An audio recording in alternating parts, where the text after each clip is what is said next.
CNP featured research. This is your Diet Mental Health Break, number 61, brought to you by the Center for Nutritional Psychology. 2 minutes to learn and be good to yourself. Do people consuming lots of ultra-processed foods tend to have slightly worse mental health indicators? Let's find out. We all know that consuming nutritious meals made from healthy ingredients is beneficial for our health. However, we have all been in situations where we didn't have the time or energy to invest in preparing such a meal, but opted for something readily available instead. Studies indicate that the consumption of industrially processed food has been increasing in recent decades. This is particularly true of ultra-processed foods. Ultra-processed foods are industrially manufactured food products that contain ingredients not typically used in home cooking. These include artificial flavors, preservatives, emulsifiers, and colorings. More and more studies link regular consumption of ultra-processed food to adverse health outcomes such as obesity, cardiovascular diseases, type 2 diabetes, depression, and even sleep problems.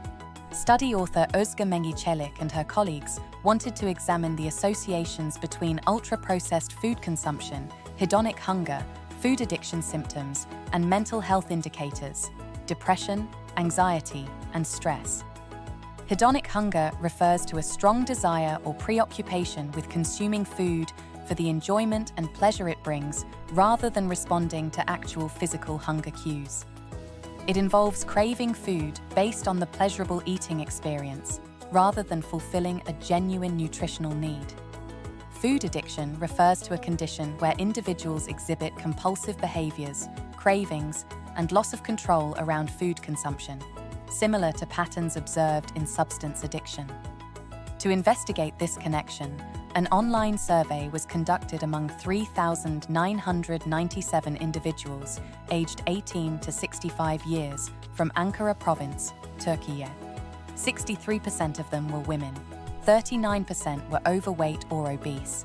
The survey contained assessments of ultra-processed food consumption, hedonic hunger, food addiction, and mental health symptoms. Participants also reported their body weight and height. Results showed that individuals who reported higher consumption of ultra-processed foods were more prone to experiencing hedonic hunger. They also tended to show somewhat higher symptoms of food addiction. Similarly, these individuals tended to report higher levels of depressive symptoms, anxiety symptoms, and stress. Individuals with higher levels of ultra-processed food consumption tended to be younger and were more likely to be women, younger, unemployed, and single. Overall, the study results confirm a link between the consumption of ultra-processed foods and mental health. Individuals with high quantities of ultra-processed food in their diet tended to report experiencing hedonic hunger more often and somewhat worse mental health symptoms. While the study design does not permit causal inferences to be drawn from these results, it does support the notion that promoting healthy eating habits can be a relatively straightforward way to support overall physical and mental health. Our thanks to Özge Mengü and her colleagues for conducting this informative analysis. This Diet Mental Health Break is brought to you by the Center for Nutritional Psychology, CNP.